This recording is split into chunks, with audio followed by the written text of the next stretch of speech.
With nearly 30,000 cafes across the globe, Starbucks has become more than just a household name. From its iconic cups, often adorned with misspelt names, to the espresso inside them, Starbucks has catapulted from one coffee bean shop in Seattle to a sprawling $80 billion business over the last 47 years.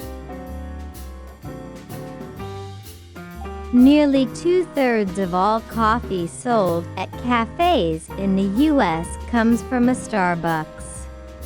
But this impressive expansion hasn't come without growing pains. With more than 14,000 locations in the U.S. alone, Starbucks has spread itself too thin.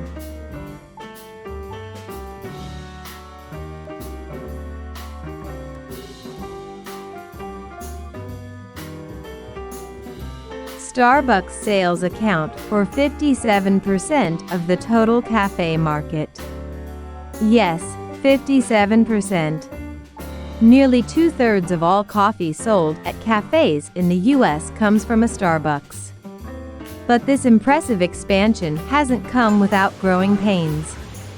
With more than 14,000 locations in the U.S. alone, Starbucks has spread itself too thin. Having too many stores have led to fewer transactions at individual stores. To compensate, the company have raised prices. But doing this too quickly or too often can drive customers away. So, how did this happen? And what's a coffee giant to do about it? The year is 1973. College friends, Zev Siegel, Jerry Baldwin, and Gordon Boker decide to get into the coffee business.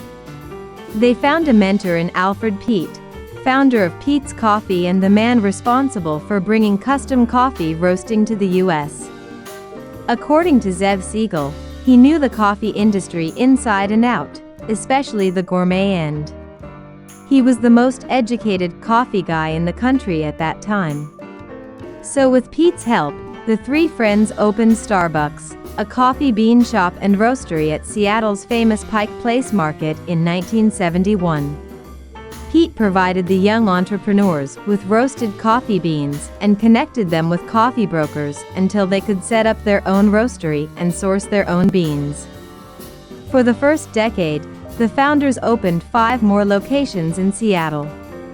At this point, contemporary coffee consumers might have noticed a glaring absence: actual coffee drinks. That's a thing about the 70s coffee culture, it didn't really exist outside the home. There were no coffee bars. Nor was there much of a demand for espresso-based drinks. Nobody expected to get a beverage at a Starbucks coffee store until after 1980. Starbucks' initial focus was on bringing high-quality beans to consumers who are more accustomed to instant or canned coffee. But that changed with the addition of one man. The company hired its first really professional director of marketing and sales, and that man was Howard Schultz.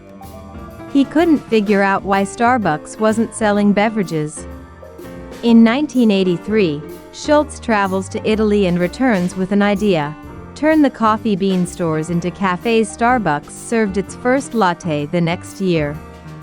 The experiment was a success, and 4 years later, Schultz partnered with investors and bought Starbucks for $3.8 million. He was only 34 at the time. Schultz pursued a strategy of aggressive expansion. By the time the company went public in 1992, it had 165 stores. By 1996, and it opened more than 1,000 locations, including its first international cafes in Japan and Singapore. Growth was so rapid that just 3 years later, Starbucks opened its 2,000th location. Once they find a business model that worked, that translated to other geographies, that gave them the opportunity to really accelerate growth. Really at the pedal to the metal in terms of expanding across the globe. Schultz switched from CEO to executive chairman in 2000, at which time Starbucks operated 3,500 stores in more than a dozen countries.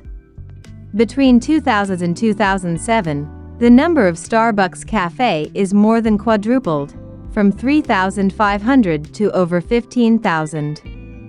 During this period, the company opened an average of 1,500 stores every year, including 2,500 in 2007 alone. Sales shot up from $2 billion to $9.4 billion. Consumers were increasingly ditching their kitchen mugs for these iconic paper-to-go cups. But then, Starbucks hit a wall. 2007 financial crash. That year, its rapid growth screeched to a halt and its stock price plummeted by 50% as cash-strapped consumers backed away from Tracy coffee habits. Starbucks brought back Howard Schultz. This news alone caused Starbucks stock to shoot up by 9%. Schultz halted growth and focused on the customer experience. He shuttered cafes more than 600 in 2008 and another 300 in 2009, and laid off around 6,700 baristas. A month after his return, Schultz ordered Starbucks to close all of its U.S. locations for one afternoon so he could retrain more than 135,000 baristas about how to make its signature espresso. Schultz's goal was to remind customers what they loved about the brand by making the stores an experience, not just a place to get a quick coffee. They stopped selling breakfast sandwiches and brought back in-house grinding, infusing the cafes once again with that fresh coffee aroma. Schultz even mandated the removal of the automatic espresso machine. These made service faster, but removed much of the romance and theater of watching baristas craft each cup of coffee. Schultz's makeover worked. The company's stock soared more than 143% in 2009 and same-store sales rebounded. Starbucks has posted positive same-store sales ever since. During Schultz's makeover of the cafes, Starbucks barely opened any new stores. But the pace picked up again in 2012. By 2017, Starbucks opened to nearly 3,000 more locations, ending the year with 20,000 cafes around the world.